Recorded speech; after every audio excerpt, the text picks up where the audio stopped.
Hey Armwrestlers, I'm going to focus on the road. So I've been driving already for 4 hours. We are on our way for the next Armwrestling Odyssey. Let us know in the comment section because if you can guess where we're going. But we've been driving from Latvia for 4 hours and we have 3 more left. And while I'm driving, I've been thinking, mostly talking to Tina, and she said, get the camera, talk with someone else. I'm so sick of tired of hearing you talking about arm wrestling. So I thought about, because I don't know when I will have time, but let's talk about King of Table 14 card, which is a great card. Like the event is looking super stacked, and I think it's just 10 days away. I have the whole card, whole card here. I'll talk about it. So today is Wednesday. On Saturday, I'm also going to be in Vienna for Lions Pride event. I'll put the links in the description. You can check it out. We have Sandris, we have Tums, we have Susie from Latvia competing there. It's some great super matches and people are doing great things. Last week was Arm Havoc in Germany. It took me a while to recover from it, but it was a great event. I'm very happy with my performance, with my win. Learned a lot, had a good time, beat my opponent, which was very important for me. So good days. Probably you have seen the videos. If you haven't, we posted all the shorts on all the social media. You can go to Arm Havoc and watch the full live stream. And yeah, I think it's great what they're doing because they're putting events for free so everyone can watch it. Vlog is coming out very soon. I've just been very lazy doing the voiceover, and my manager might, get my head for it, but probably it's gonna be fine. So anyway, King of Table 14. What is it, like 16 matches there? We'll see if I forget any of those. We have Jocelyn Bresson versus Eglevite KOTT. So Jocelyn, I think Jocelyn. Let's say Mrs. Bresson beat Sarah Backman, and now the step up is Egle. It's a very interesting match. For me, I still have Egle as a heavy favorite. Let's see if Jocelyn can do something. If she beats her, that opens a whole lot of doors for female arm wrestling, especially in the heavyweight section. So very looking forward to. For me, Egle is the favorite. Probably one of the most exciting matches on the card is Nugo versus Matt Mask. Depends on who you ask. The opinions differ. Whereas, like, I talked with Lachlan and he believes it's going to be Matt Mask and easy.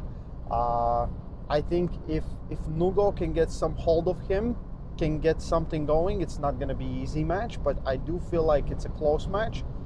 I'm very excited in this one because, like, Matt Mask is on a warpath. Nugo has been on a rise. It should be absolute fireworks. Probably one of fan favorite matches of the card and overall great. If I have to pick, like, from what I have seen from Nugo, I have seen him like doing great things. But he's gonna face an absolute unit of a top roller. Like, the ability that Matt Mask has to top rolling people taking their hands is absolutely insane. He will have some advantages and disadvantages as being a taller guy, but Nugo's ability to fight inside and outside was insane. What he did to Kochak, I really didn't expect. I think it will be a close match. I'll go crazy and I'll say 51% for Matt Mask. Let's go Team Wild Horse. But I love Nugo. I think he's awesome. Whoever wins absolutely deserve it, and hopefully we'll get the match that we want to see. We have, like, this is one of the big matches. Todd Hutchings gonna defend his title versus Rustam Babayev. It's not looking good for Todd Hutchings. I'll be honest, I'm one of the biggest Todd Hutchings fans there is. For him to solve the mystery that is Rustam Babayev, he hasn't done it till now. Maybe he'll get lucky and maybe he will solve it, because this is the moment. I have Rustam as the favorite, but if Todd does his homework very well and knows where he has to fight him, I think there's an opportunity. Todd cannot Todd roll. He cannot Todd roll. They're gonna end up in a hook. And for Todd, he's very great at dealing with top rollers. And he has said it and everyone knows it. But he will have to fight him in a hook. He fought Evgeny Prudnik in a hook, and he also could a little bit top roll him because Prudnik didn't want to go in a hook with him. But I think they're going to end up in a hook. It's going to be whose pronation hand and everything holds, and Todd is so used to not using his hand in the matches that might be a big disadvantage for him. I have Rustam, but I would love to see if Todd Hutchings win. I think it does a lot of good things for arm wrestling, yet for some reason I think Rustam Babayev is the true 95 king. I really feel it. So it's an awesome match, and I hope it's a war. I hope it's not the same thing that I saw in 2019 or 18 when they had their match in PAL. It was 4-0, and I was like, okay, now Rustam is going to slowly engage in a hook, and he just went through like hot knife through a butter. He didn't want nothing. Hopefully Todd can get it in a work and get the W. Daniel Prokopchuk versus Artur Makarov. The lightweight title is on the line. Artur Makarov beat the GOAT. He beat the Mindaugas Tarasaitis for the title. So stylistically, I feel like Artur will take the position and Prokopchuk will have to defend. But Prokopchuk is very good at defending. I have a slight edge to the current champion because his offensive ability is better than, in my opinion, and he will very much roll over. He will end up in a hook, but he will be in a so dominant position that he can win. The only way that I feel like Prokopchuk could win is on a deep hook, but he's now top rolling more. It's another one, like it's close, but it's not like decisive in my opinion. I could see Prokopchuk also winning, but I can see Makarov, defending the title. I think it's a great match in lightweight. So lightweight's been looking really awesome. Potential for that match to be absolute war is crazy, and I hope it is, because every time they do it, we get more and more eyes on the lightweight classes that we absolutely need. Gennady Kukwinyan dropping down to face Sagov, 415 kilo interim title. Like, if Gennady can make 115, that's a big win already, and big disadvantage for him. Even if he does the weight cut and everything, I still have Sago as the favorite. Stylistically, I do have Sago because Gennady he pulls the hook, but he's very open in his hook, and Sago will get on your hand when you have to get close. I have Sago as the favorite. He's closer to that weight. He's very powerful in his way, and I haven't seen a really sweeping nice hook from Gennady in a while. It's just like Gennady is on a 2-match losing streak, but 115 he gets a title shot, which is like, I think 115 class has been looking kind of weird because a lot of people just moved up and moved down, and we kind of don't know who's going where. And probably Engin set it up because he asked if Gennady can make this weight. And I do remember when Gennady was fighting 110 kilos and he was really great there, and then he got a little bit of belly and went up.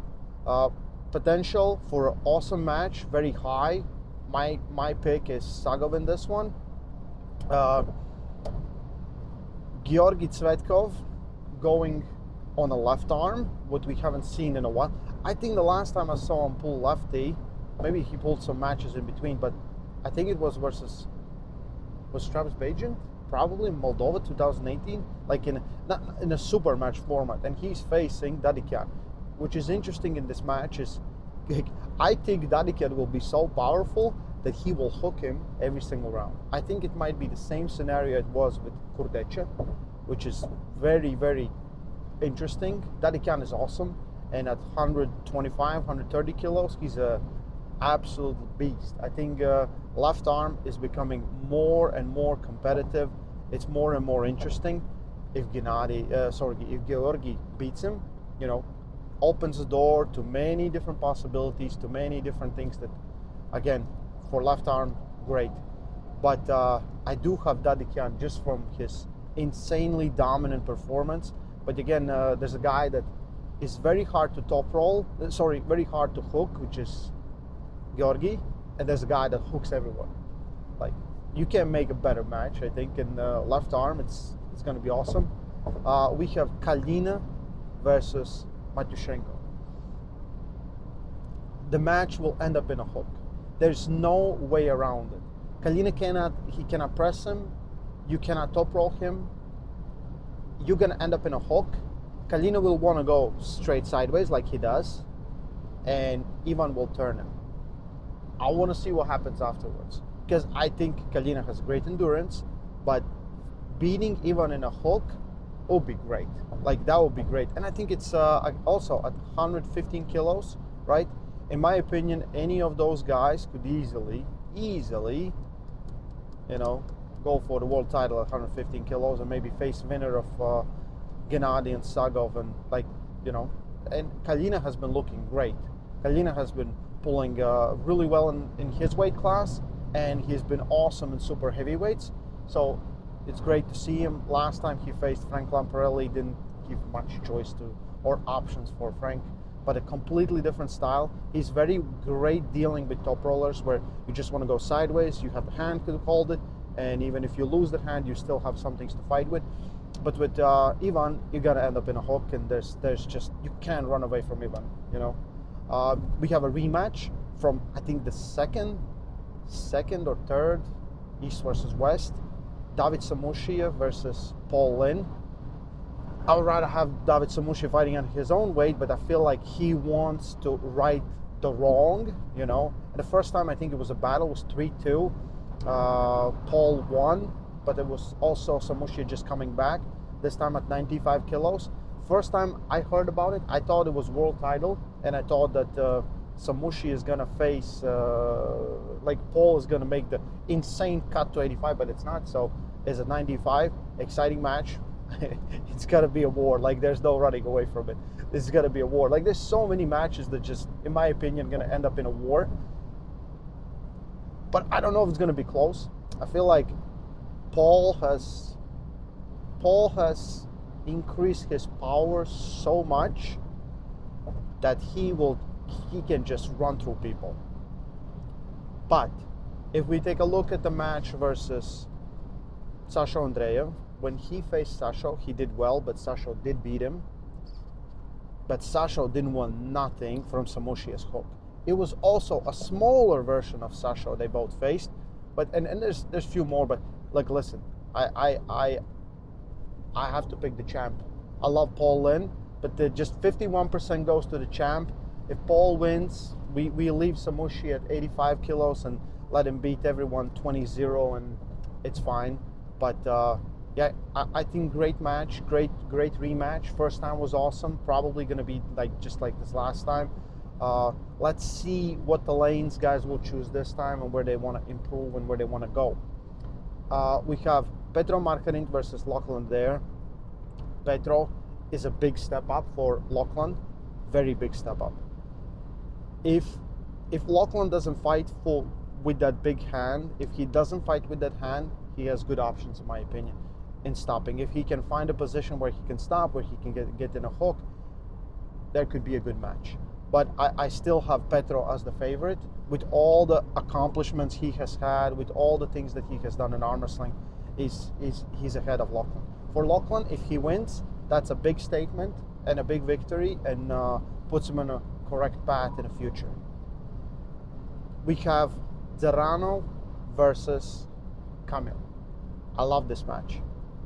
Listen, Kamil, in my opinion, he's ranking way higher than Zerano. But Zerano has that style where he has that hook and a hooking ability where he can get in a position and make it in a match where Kamil doesn't want to. Like, the kryptonite for a good press is a very good hook. Like, the kryptonite is someone that has a good attacking hook where he just pulls the arm away, right? Because most of the time, when you just go backwards, the press will get on your arm. But when you pull the whole hand towards you, the press goes out of its lane and you can't really fight it. I want to see how this match not end up in a hook. Like, I want to see how it not end up in a hook. Maybe Kamil will be that much faster from the go and just press him on the side and just ends it like this. I have Kamil as the favorite, but I wouldn't be surprised if technically, and from all things we have seen in the past, Zerano can pull it off, and it will be great. I think it's an awesome match. We have Zurov versus Tautiev. I have seen how Zurab pulls. I have seen how Tautia pulls. Tautia is great dealing with hook pullers with a very strong hand, and Zurab's kryptonite has been his hand. I think Zurab will lose his hand. He will not get inside. He will not be in positions where, let's say, he can't do what Irakli did. So he will fight without a hand, and he will be in a losing position. But he's very good there, and he can hold very long. So maybe he can make this match in a long match, and then he can win on endurance. But I have Tautia as a favorite stylistically. What I haven't seen from Zurab is really transitioning to a press very close. He's sometimes very open, and he goes from under because his bicep is his main mover. So he's giving up everything, even pronator, and then just going on a side very low. And I think Tautiev, with all the things that he has and all the matches he has had in the past, is very, very good at dealing with those things. And so I have Tautiev, and it could also be a sweep, but it would be great if Zurab can get something going there.